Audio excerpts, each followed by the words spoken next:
Hey guys, on today's first episode of the movie vlog, Transformers bombs by its standards, Harry Potter turns 20, Jackie Chan is back with another new action flick that looks pretty good, and will Joss Whedon actually direct Justice League 2?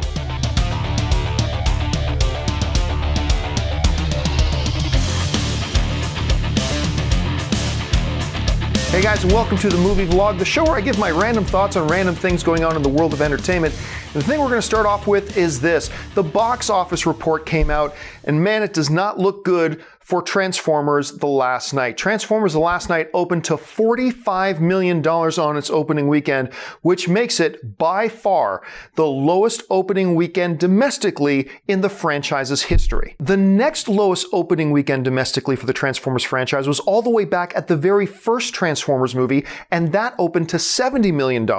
Subsequent films, Revenge of the Fallen opened with 108, Dark of the Moon opened with 97, the last film, Age of Extinction, opened with $100 million domestically, and this one opened at 45. You know, I mentioned this on the Campea podcast a little bit earlier today, but I think what is happening here is that the poor quality of the Transformers movies is finally starting to catch up with the franchise. I mean, yeah, they've put out poor movies and people kept going to see them, but they've just done it too many times in a row. Look, Transformers 5, if you saw my review, which is up on my YouTube channel, The Last Night is just terrible. It might be probably is the worst in the franchise.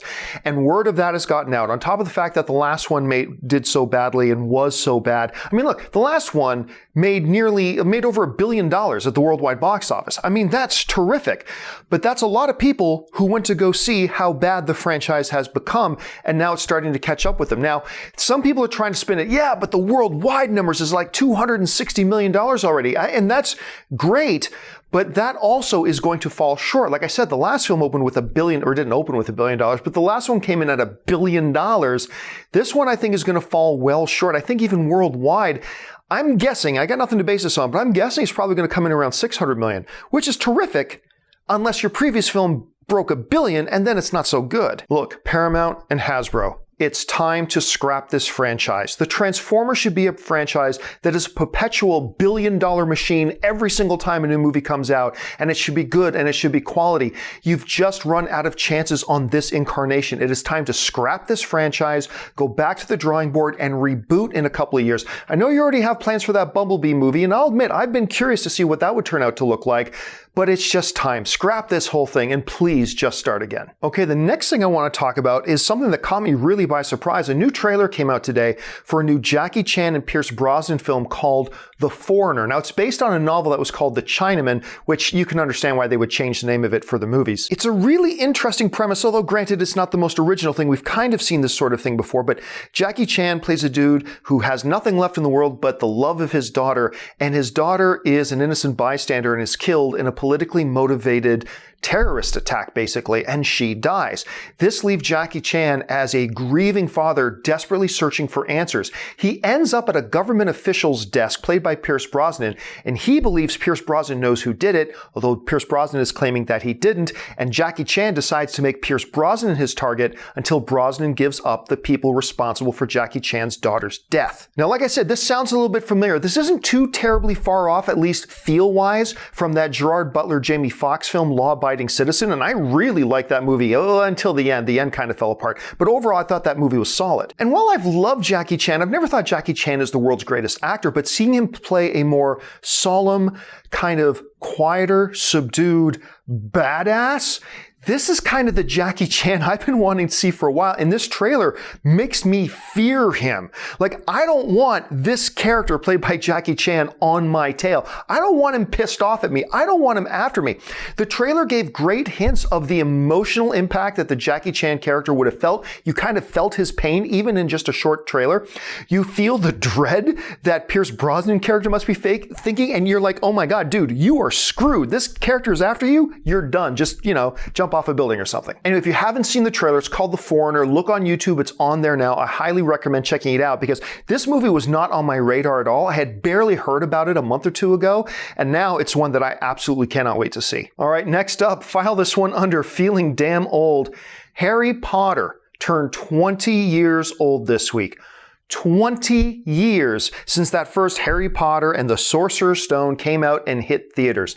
This is one of the most, if not the most successful franchise in the history of Hollywood. Out of 8 films that they put out, I believe the lowest amount of money that this franchise made just domestically alone was $249 million. That was the third one, Harry Potter and the Prisoner of Azkaban. Internationally, these things have been billion-dollar machines. This has been an influential and important franchise. And it's not like the Harry Potter franchise is the first movie or television series to be based on novels, but it is the franchise that made it the popular thing to do, to go out and take young adult novels and make movies out of them. Franchises like Twilight and Hunger Games simply don't get made if it wasn't for the success of Harry Potter. Harry Potter continues today to be a major force in pop culture, unlike, say, Avatar, which was a hugely successful movie but kind of disappeared from pop culture pretty much right away. The Harry Potter fandom remains just as vibrant and lively and kickin' as it has ever been. The popularity of parks like Harry Potter Land over at Universal is a testament to that. The fact that every time J.K. Rowling's, or however you pronounce her last name, even whispers the slightest hint that maybe something new Harry Potter is going to come along, and the internet frickin' explodes. The point here is that even though I'm not the biggest Harry Potter fan in the world, you cannot deny the importance that this film has played in the world of movie fandom. So happy birthday and happy anniversary to Harry Potter. I'm sure it's just inevitable before we get another one at some point, no matter how much they say it won't happen. And the last thing I want to touch on here today actually comes to me from an email sent in by a viewer called Brady. And Brady wrote me this. He asked, "What do you think are the chances of Joss Whedon directing Justice League 2? Now, as many of you know, a tragedy happened to the Zack Snyder family. Zack Snyder, after principal photography was already done, and they had yet to go in and really do a lot of the post-production, and they had yet to start their planned reshoots, he had to step out due to that family tragedy. And Warner Brothers got Joss Whedon to come in to supervise and oversee all the post-production and to direct all of the reshoots. Now, Warner Brothers was quick to point out that even though Joss Whedon is overseeing all of this stuff, that at its core, this is still going to be Zack Snyder's movie. They're not really changing the DNA of the movie, although they will be adding a few things here and there for certain. Nevertheless, a lot of fans got really excited thinking about Joss Whedon himself actually being on this franchise and what maybe he could bring to it. But the extended question now is this: will we see him direct Justice League 2?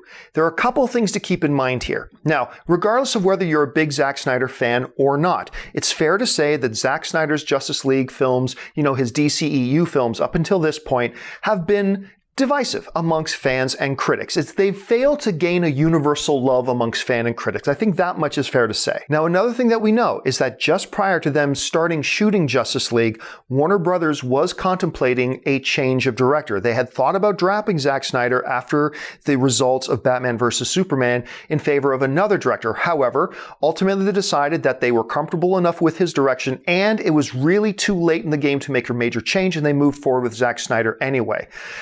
Understanding that, and understanding that Warner Brothers had been making a play to get Joss Whedon into the DC fold. Remember, they announced that he was going to be directing a Batgirl movie, I'm not even sure if that's going to happen anymore.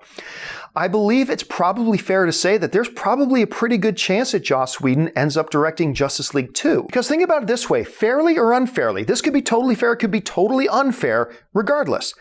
If Justice League ends up getting a better critic and fan response and box office than, say, Batman vs. Superman or Man of Steel did, there's going to be a lot of people that want to give a lot of credit to Joss Whedon. Again, that may be fair and that may be unfair for them to do, but that's kind of the reality. And if that happens, Warner Brothers is going to look at Joss Whedon kind of as the savior of their DCEU, and they'll probably want to make a push for Justice League 2. Also, let's keep this in mind too.